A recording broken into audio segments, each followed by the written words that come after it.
Hello, my name is Daniel Salomon, and I'm going to be talking a little bit today about the game design program that I'm currently pursuing. The initial decision that brought me into this degree probably has to be the fact that I enjoy gaming so much and that I am totally unsatisfied with my professional life at the moment. I was not able to pursue what I really wanted to do or study in my younger 20s because of financial hardship and issues I had with family and support financially. So mainly, I wanted to pursue this now that I'm in a more stable location in my life, especially with the relationships I have, like with my fiance, who is definitely helping me and pushing me to pursue something that's my passion, which is definitely gaming. I've been a gamer as long as I can remember. I've been a gamer since I can pick up a controller, and I really enjoy that. And I know that I'm in the right place when it comes to game design because it's my passion, and I want to pursue a passion in my life. And as they say, if you do something you love, you'll never work a day in your life, and that's definitely the goal. I want to be happy with my career, so I'm definitely excited to be pursuing this. I know the program director is Fernando de la Cruz, and I enjoyed his welcome video. It was actually very inspiring, and I'm glad that I watched it. I think everybody should watch it if they're going to be planning on entering this program, which is great. Some of the software and programming languages that I know that we're going to be using is going to be Unreal Engine and Microsoft Project and Vision Pro, which comes included in our launch box. And languages are going to be C++ and Java and Python.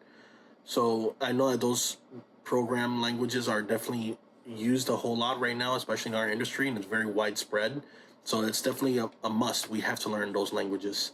And in some of the research I've done in the industry in terms of how things are made with gaming, I know a lot of it is definitely programming, and Python especially is like a program that everybody's getting into right now, and C++ seems to be one of the more popular programs in the recent times. So one of the degree skills that I'd like to focus on, or probably a couple of them, would be level design game mechanics, mainly because of what makes me tick as a gamer. I love games that have great game design and that have great game mechanics, especially games that have like real time combat and strategy based games. I love Fire Emblem. I love Kingdom Hearts. I like a lot of Nintendo and Sony IPs, which are pretty great. Especially games that have great mechanics really makes me tick. It's something that makes me have fun, and I know that there are other people out there that pick games a lot of the time not just based on story, but on gameplay and level design. Those are things that really impact the industry and makes me tick. It's something that really intrigues me. So I know that I definitely want to focus on those aspects. I think the hardest classes that I definitely would have to run into would be intro to programming and statistics. I'm not really mathematically inclined, and I know statistics has a lot of math, so it's not something I'm really looking forward to because I did take statistics in high school and I did not have a good time. But I'm expecting that as part of this program, there's definitely going to be material that helps us along in these issues if we have any problems with these programs. And I know programming, I took a little bit of Java when I was in early college, and I did not have an easy time. But I know that there's going to be definitely things that I can do to make my life easier when it comes to classes that I don't enjoy. Classes that I think that are definitely going to be easier are going to be English composition and historical archetypes and mythology. Those are classes that I think just naturally intrigue me. I've always been really great at English naturally, and in high school I did take an AP class for English, and I did it had a very easy time. And I know I rolled over some program credits from of my early college, which included English, and I've always been really great at writing papers and just articulating in general. It's just easier for me. So I find things that have to do with like English and definitely mythology. I love mythology, which includes a lot of reading, and I love reading.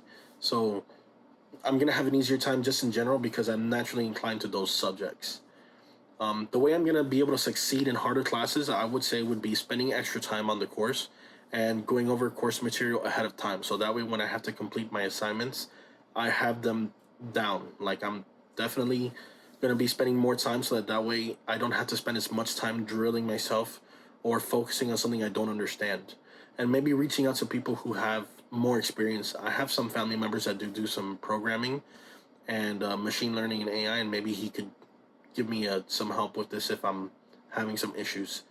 I have a really great support system, and I'm very happy I have that. And the way that I would break down my time to succeed in my classes would be to just do some work every single day. Don't let things pile up and procrastinate, because that's definitely going to be something that affects anyone. Just not budgeting your daily time every day. I like to have a schedule for myself, and I'm very inclined to have like a daily routine. So as soon as I'm done with my work, which I work remotely, I definitely carve out anywhere from like 1 to 4 hours of daily work with my classes to make sure that I'm on track and that I'm not falling behind. So that way, when Sunday comes around, if there's only one like course work or like piece of homework or an assignment that we have to complete, I can definitely just focus on that one for one day rather than doing like 3 or 4 assignments in one day. It's just better to budget your time and take your time when it comes to coursework and not be procrastinating. So I thank you for listening to this, and I welcome any criticism, and thank you for the opportunity, and thank you in general for being my instructor, and anybody else who does listen to this. I appreciate it. Thank you.